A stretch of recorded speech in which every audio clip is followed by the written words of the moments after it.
African time on Africa Rise and Shine. We zoom into what's happening in North Africa now in terms of stories making headlines there.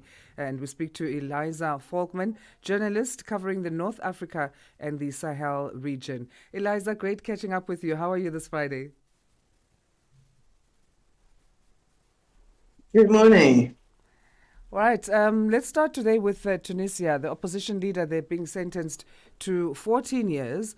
Rached Ghannouchi has already served over 20 years for money laundering. What are these other charges?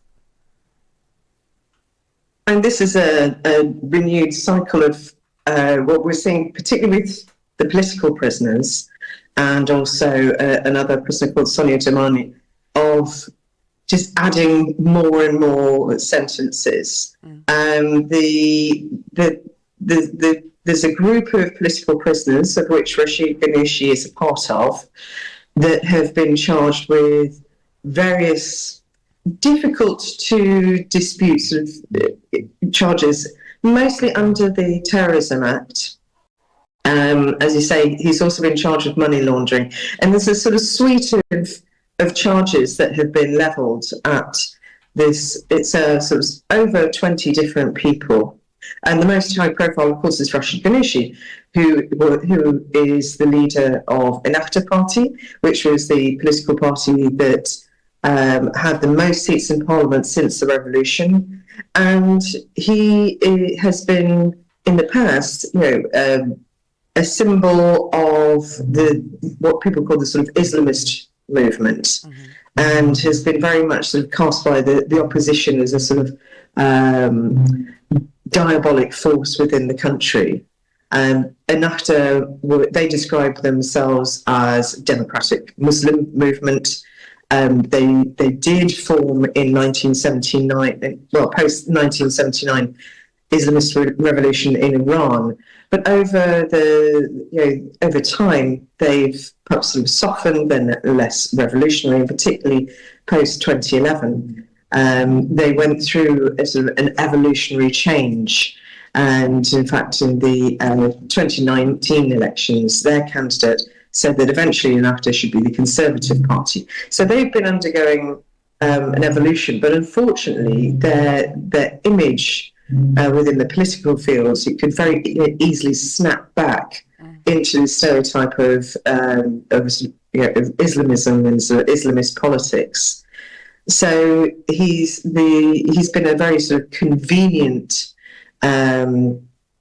opposition image for the Kais Saied regime, and somebody that, when times are tough for Saied and his movement, that he can sort of get people to focus on that era of change. And so again, this is an old tool that he's been using to try and provoke hatred and to distract people from the actual politics and what is going on, or rather what isn't going on in Tunisia. His defense is saying that the trial is not fair. What is the general consensus in Tunisia on that? I think generally now, because there have been so many rounds of trial, that actually people are a bit bored. These are not in any way show trials, so there's no sort of visual political drama. Everything is just sort of issued in statements. You have to remember that in 2022, when Kais Saied rewrote the constitution, one of the things he did was to bring all powers, executive, legislative, and judicial, into his hands. So the judiciary is directly responsible to the president. So the way that the courts work, and particularly with these political trials, has completely changed. Often the judgment is handed down before the lawyers have even had chance to file a counter argument. There have been cases where they've announced the hearing, and there's not, the lawyers haven't been able to be present in court. The defendant, in this case Rached Ghannouchi, hasn't been able to come to court. So it just sort of bounces through, and there's an announcement, and things roll on. I mean, this tactic has been used for the past couple of years. Yeah. So I don't think it has any impact anymore, and is actually going to be becoming a sort of rather worn out tactic for sides to try and maintain his popularity. As you mentioned, there's an attitude of lethargy. People are kind of getting bored with this type of thing. He's refused to attend court in his latest hearing. Does that also speak to that? That there's this attitude of, well, I've got nothing to lose anyway at this stage. Oh, yeah, well, I mean, it's usually a fait accompli. The only thing that gets deliberated is the actual sentence. And also because Rashid Ghannouchi, whether you agree with his politics or not, he is very much pro-democracy and pro-democratic systems, which means an independent judiciary, which means fair trials. So he, on a number of hearings, and there've been quite a few, they seem to sort of come around with regular, at regular intervals. He's refused to recognise the court, and in fact, there are ongoing, cases against the Tunisian state at the African court. Lawyers for the political prisoners have filed a complaint with the ICC, and they have their own procedures within the international legal system. So he's been quite firm and resolute about his protest against these trials, and in the past has even been on hunger strikes, which, given that he's in his early 80s, is quite a feat. Meanwhile, the parliament in Tunisia has taken action to work with doctors and pharmacists to bring about change in healthcare there. This is said to lead to a draft law regulating Tunisia's healthcare sector. What will it tackle mainly? Well, this has been sort of long overdue. I mean, there are a lot of problems in the public health sector. It's been very run down through lack of funding. I mean, the big question I have is, how are they going to fund it?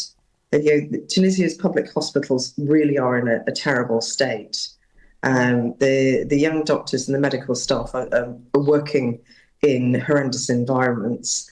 Young doctors have said to me that even simple things like alcohol gel dispensers at the end of the bed, or even the wash basins where normally doctors would wash up, they would use a special disinfectant soap before they examine patients, even though those things are lacking. So those things are really quite fundamental.